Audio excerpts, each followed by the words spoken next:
Ia adalah si kumbang bombardir. Tawan ganas saja dilawannya.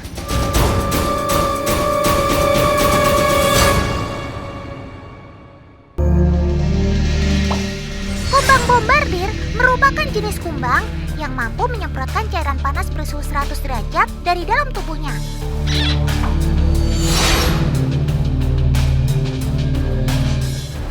Ketika terganggu, ia akan menyemprotkan cairan dari buntut yang disertai letupan seperti senjata yang membombardir lawannya.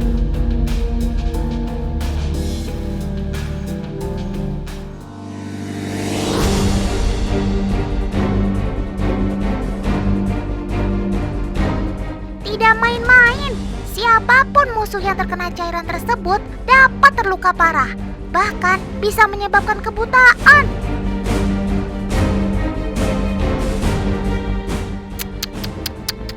Pantas saja si Tawan sampai KO begitu. Kandungan cairan tersebut merupakan campuran antara hidrokuinon dan hidrogen peroksida yang tersimpan dalam perutnya pada kantung yang berbeda.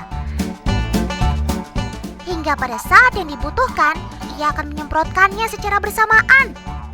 Ih, nggak kebayang deh kalau Otan terkena bomnya.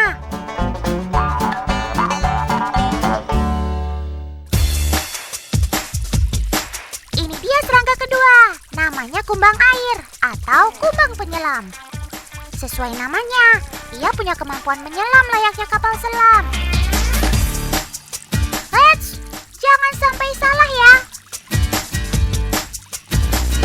Bukan, ia bukan kalajengking. Sekilas sih tubuhnya memang mirip. Orang suku Sasak di Pulau Lombok menyebutnya dengan nama kecubang. Tapi ada juga yang menyebutnya kumbang air ataupun kalajengking air. Ia berasal dari ordo Hemiptera. Sobat Otan ini merupakan serangga penanda kondisi suatu lingkungan yang masih terjaga dengan baik. Sebab ia hanya suka air yang jernih dan bersih untuk tinggal.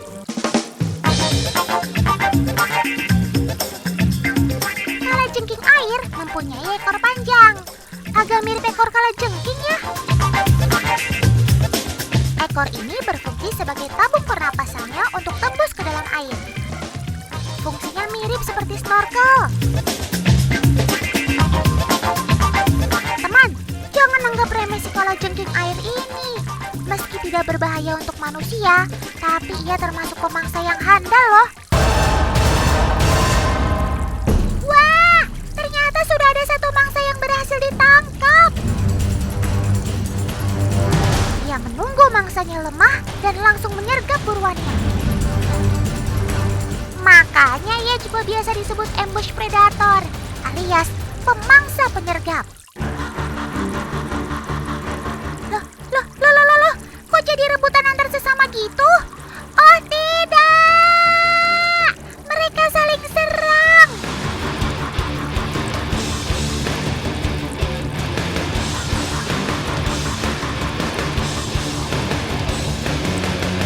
Dan inilah senjata rahasia si kumbang air ini, teman. Mereka mempunyai alat makan seperti jarum yang berada di tengah mulutnya. Senjatanya itu akan ia tusukkan ke tubuh lawannya.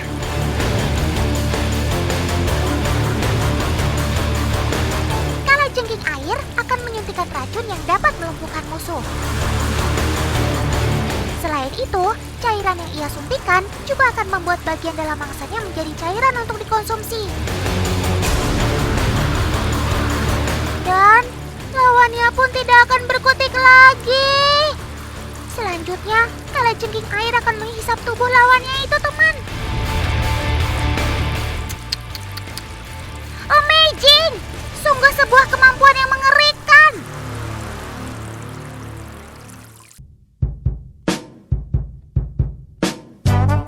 Fakta unik berikutnya. Ini dia salah satu serangga terkuat di dunia, si kumbang tanduk. Konon, ia mampu menarik atau mendorong beban 850 kali berat badannya.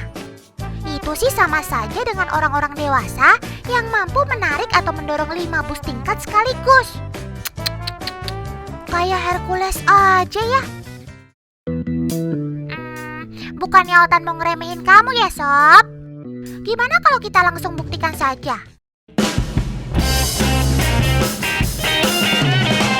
Oke, agen Otan ini nih yang akan membantu Otan, teman.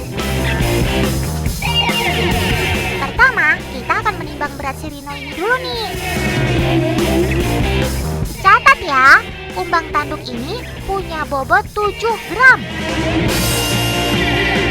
Dan apakah kumbang tanduk ini mampu mendorong batu seberat 394 gram ini ya? Yuk, kita lihat aja ya.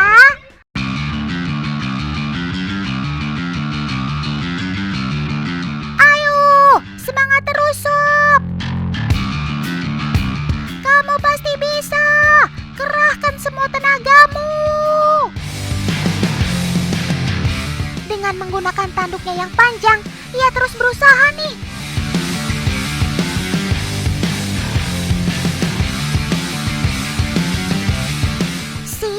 Tidak perlu waktu lama, si Rino ini mampu mendorong batu. Hebat. Otan gak nyangka ia mampu mendorong beban hingga 55 kali berat tubuhnya. Sungguh luar biasa.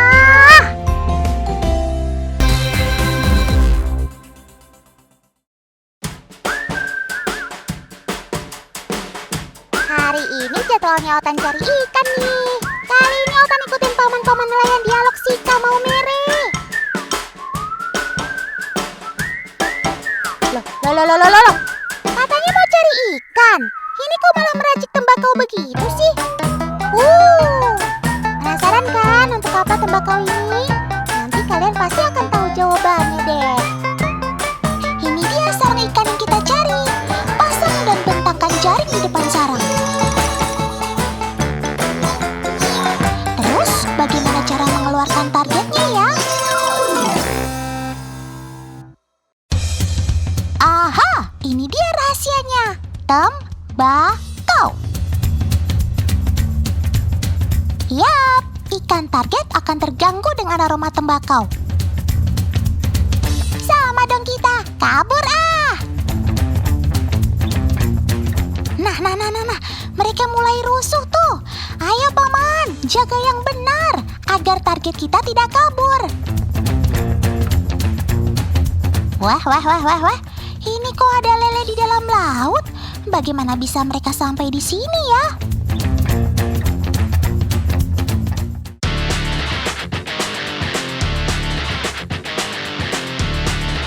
Jangan salah sangka teman, ini bukan. Ini adalah ikan sembilang. Ia hidupnya di dasar laut. Walaupun ikan sembilang hidup di laut, tapi kehebatan kumisnya tetap sama dengan saudaranya yang hidup di air tawar. Kumisnya itu berfungsi sebagai pendeteksi lingkungan sekitar dan makanannya.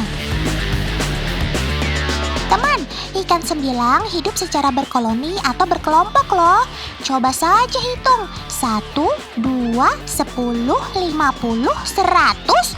Wah, pokoknya banyak banget deh. Otan capek ngitungnya. Selain di muara sungai, ikan ini juga sering ditemukan di bangkai kapal di dasar laut. Mereka mencari dasar perairan berlumpur atau pasir untuk membuat sarang. Paman menangkapnya saat siang, ketika mereka sedang berkumpul di sarangnya, sehingga lebih mudah menangkapnya. Hush. Ayo sembilang, keluar semua dari sarang kalian. Sip, angkat jaringnya paman.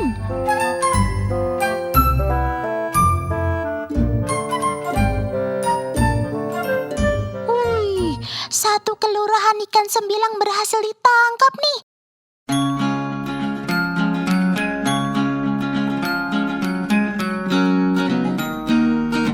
Jadi kebayang pecel sembilang nih, lapar.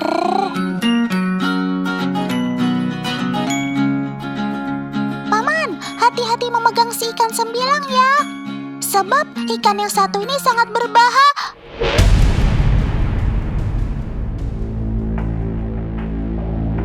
Tuh kan, baru saja Otan ngomong.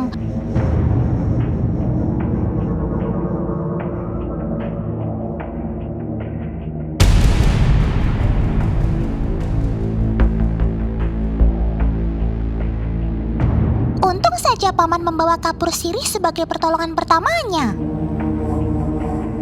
Bagi warga desa Wuring, kapur sirih dipercaya untuk mengurangi rasa sakit. Oke, lebih hati-hati lagi ya Paman. Teman, sebelum dijual atau dikonsumsi, duri racun sembilang ini wajib dibuang. Caranya cukup mudah kok, bisa menggunakan gunting untuk memotong durinya. Harga 10 ekor sembilang ukuran seperti ini bisa mencapai Rp20.000.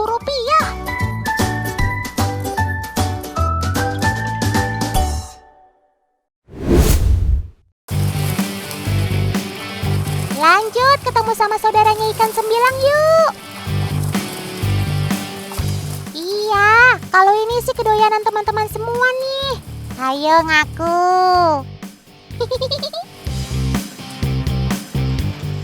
Tapi ikan lele ini jumbo banget ukurannya. Satu ekornya saja hampir sebesar tangan orang dewasa loh.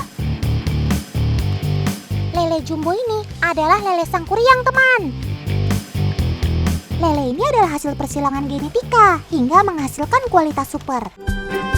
Ternyata rahasianya bukan pada makanan, melainkan karena faktor keturunan, teman. Yap, lele sangkuriang ini adalah keturunan lele dumbo yang didatangkan dari Afrika Selatan. Pada umumnya, ikan lele hidup di arus air yang kecil, seperti di rawa, telaga, dan waduk. Ikan ini juga bersifat nokturnal, alias aktif bergerak saat malam hari untuk mencari makan. Sedangkan saat siang, lele biasanya akan berdiam diri dan berlindung di tempat yang gelap. Oh iya, Sobat Otan ini merupakan salah satu ikan yang sangat rakus dan mau memakan apa saja loh teman. 11-12 dong ini mah sama Otan.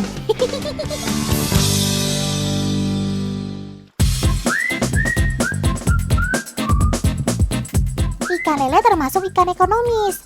Favoritnya sebagian besar orang Indonesia. Mau diolah jadi apa aja, pasti enak. Di Yogyakarta ada loh olahan lele yang hits dan melegenda. Sudah ada sejak tahun 60-an. Inilah mangut lele Mbah Marto. Jualnya bukan di restoran atau warung makan teman, tapi di rumah. Jadi pembelinya bisa langsung masuk ke dapurnya. Ambil makan sendiri. Serasa di rumah sendiri kalau begini sih. Asal jangan lupa bayar ya. Mangut lele Mbah Marto terbuat hanya dari lele segar dan berukuran besar teman. Cara yang dipakai untuk mengolah mangut lele adalah pengasapan. Cara ini dipakai untuk mendapatkan warna, rasa, dan bau yang khas pada ikan olahan. Hebatnya lagi, dengan diasapi begini, bakteri pembusuk pada ikan juga bisa mati. Cakep! Olahan lele ini wajib banget kalian coba kalau berkunjung ke Yogyakarta. Saking larisnya, dalam sehari sedikitnya 100 kg lele habis terjual loh. Kermaks! Teman, si ikan lele ini mengandung banyak asam lemak omega 3 loh. Kayak vitamin D dan kalsium juga. Sangat bagus untuk kesehatan tulang dan gigi. Kalau untuk rasa sih pasti juara banget deh. Perpaduan daging lele yang tebal, lembut, dengan kuah pedas pasti bikin nambah terus. Bener nggak Kak? Wah, rasa mangut lelenya ini enak, dagingnya lembut, kuahnya pedas, dan aroma asapnya ini membuat cita rasa semakin unik. Pokoknya ya Tan, cakep!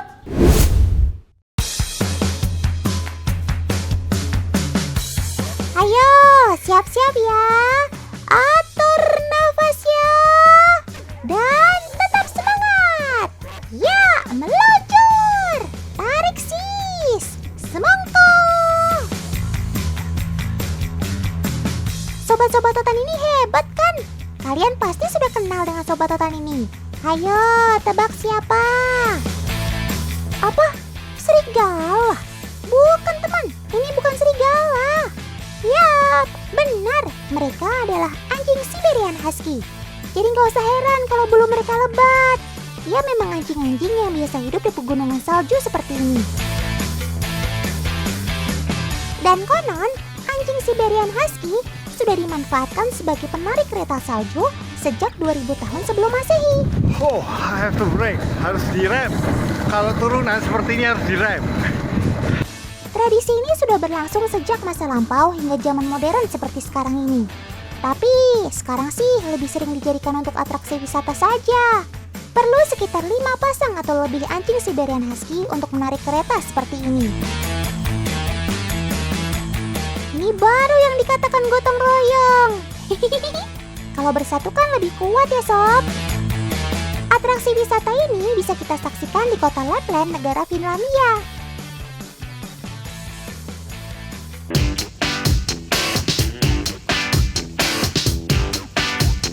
Ternyata yang jago menerjang salju gak cuma anjing Siberian Husky, Sobat Totan si rusa kutub juga loh. Cakep! Rusa kutub atau Ranger Tarandus juga mampu bertahan hidup di suhu dingin teman. Bahkan mata rusa kutub juga bisa melihat sangat baik meski kondisi badai salju. Bahkan mereka bisa melihat urin pemangsa ketika salju turun dan melihat makanan di bawah es. Pantas aja, kirain kamu lagi ngemilin salju sob. Ternyata lagi cari makanan ya. By the way, mana nih yang mau naik kereta? Jangan sampai rusa kutub ini gabut gara-gara kelamaan nunggu. Totan bercanda ya sob. Rovaniemi menjadi salah satu destinasi favorit turis di Finlandia loh teman. Selain alam yang mempesona, ada daya tarik lain di sini, yaitu Sinterklaas yang dipercaya berasal dari kawasan ini. Makanya para turis juga bisa merasakan suasana negeri santai sembari menumpang kereta Sinterklaas yang ditarik rusa kutub. Asik, tarik mang.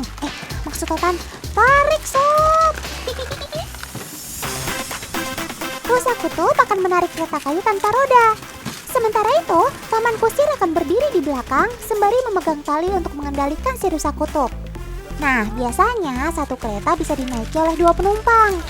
Gimana Kak Kiki rasanya naik kereta yang ditarik rusa kutub? Lebih enak mana dengan delman? Kelihatannya sih rusa kutub ini menarik keretanya tidak terlalu cepat ya. Lagian ngapain buru-buru ya sob? Tapi jangan salah teman, Sobat Totan ini bisa berlari dengan kecepatan 80 km per jam loh. Cakep. Wah, disediakan selimut dari bulu rusa kutub yang hangat. Jadi makin nyaman deh. Kermaks alias keren maksimal.